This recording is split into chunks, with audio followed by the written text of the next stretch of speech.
सो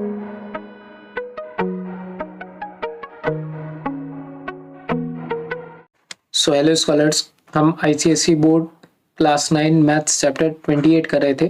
chapter 28 का name था distance formula और इसके प्रीवियस वीडियो में हमने क्वेश्चन 9 तक कंप्लीट कर लिया है। आज हम देखेंगे क्वेश्चन 10 और उसके आगे के क्वेश्चंस। देखिए क्वेश्चन नंबर 10 में क्या लिखा हुआ है। A point P lies on the x axis and another point Q lies on the y axis। चलिए ये दो पॉइंट हम बना करने की कोशिश करते हैं एक ग्राफ पेपर पर। तो कुछ इस तरीके से हमारा एक कार्टेशियन प्लेन होता है जिसमें ये होती है हमारी x axis, clear, and this one is our y axis, है ना। अब इन्होंने बोला कि जो पॉइंट P है वो एक्स एक्सिस पर है।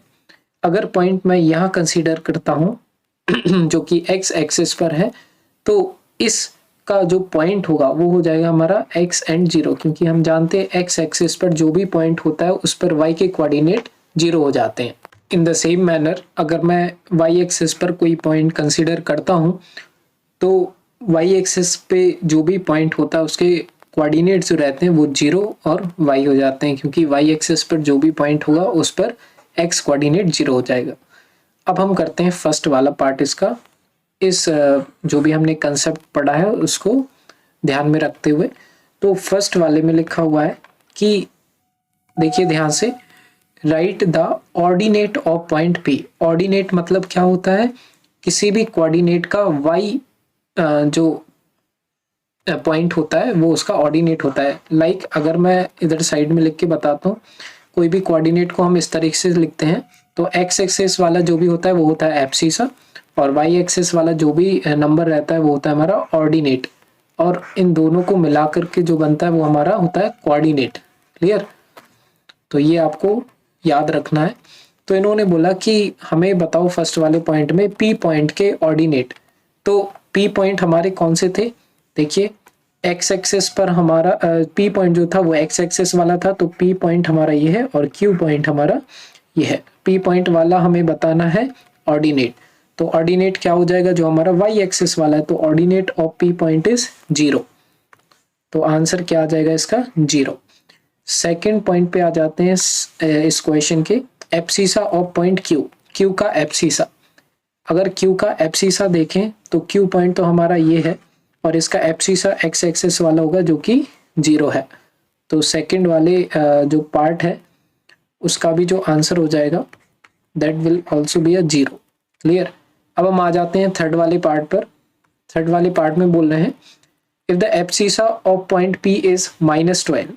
अब P वाले पॉइंट का इन्होंने बोला कि एब्सिसा मान के चलो कि -12 है, तो हम बना लेते हैं एक P पॉइंट। देखो P पॉइंट एब्सिसा अगर इसका -12 हो जाएगा, मतलब x की वैल्यू अगर -12 हो जाएगी तो लेकिन y की तो फिर भी 0 ही रहेगी ना। फिर इसके बाद इन्होंने बोला कि and the ordinate of point Q is 16, और कह रहे हैं कि Q का ऑर्डिनेट 16 मान लो।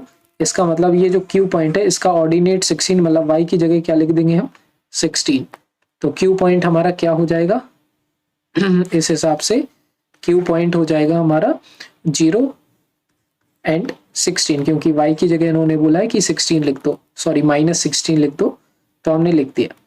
फिर इसके बाद ये बोल रहे हैं कि calculate the length of the line segment P Q. Basically length निकालने को बोला है, इसका मतलब डिस्टेंस ही बेसिकली हमें फाइंड करना है। So we need to find the distance between P Q. So लगा दो डिस्टेंस फॉर्मूला पी क्यू के बीच में, वही √x2 - x1 y2 - y1। तो इसको मान लेते हैं हम x1 y1 and this is x2 y2।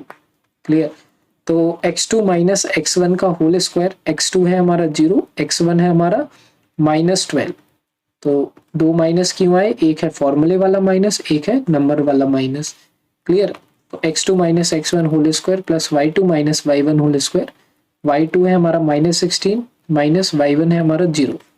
Clear, अब क्या करेंगे, पी क्यू लिखा 0 as it is, minus into minus हो जाएगा हमारा प्लस, क्योंकि हम जानते हैं माइनस इंटू माइनस क्या होता है प्लस, तो 0 + 12 का होल स्क्वायर, -16 - 0 हो जाएगा हमारा ओनली -16, क्योंकि किसी भी नंबर में से 0 माइनस करो वही नंबर आता है।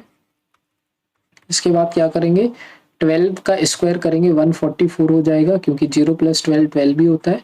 -16 का स्क्वायर करेंगे तो आई थिंक 256, और क्योंकि माइनस साइन है तो मीन्स स्क्वायर है तो माइनस साइन हट जाएगा। तो 16 का स्क्वायर 256, 144 और 256 को प्लस करेंगे तो आ जाएगा हमारा 400, और √400 की वैल्यू होती है हमारी 20। क्लियर। तो PQ means length of PQ will be equal to 20 units. Clear. So this is the answer for the third part of this question number 10। इस तरह से क्वेश्चन 10 हुआ हमारा कंप्लीट। इसके बाद देखेंगे क्वेश्चन नंबर 11 नेक्स्ट वीडियो में। पसंद है ये वीडियो प्लीज लाइक करिए, सब्सक्राइब करिए चैनल को। बाकी सारी वीडियोस की लिंक डिस्क्रिप्शन में मिल जाएगी, प्लेलिस्ट बनी हुई है, वहां पे जाकर के आप सारी वीडियोस एक साथ चेकआउट कर सकते हैं। तो मिलते हैं बच्चों नेक्स्ट वीडियो में। बाय।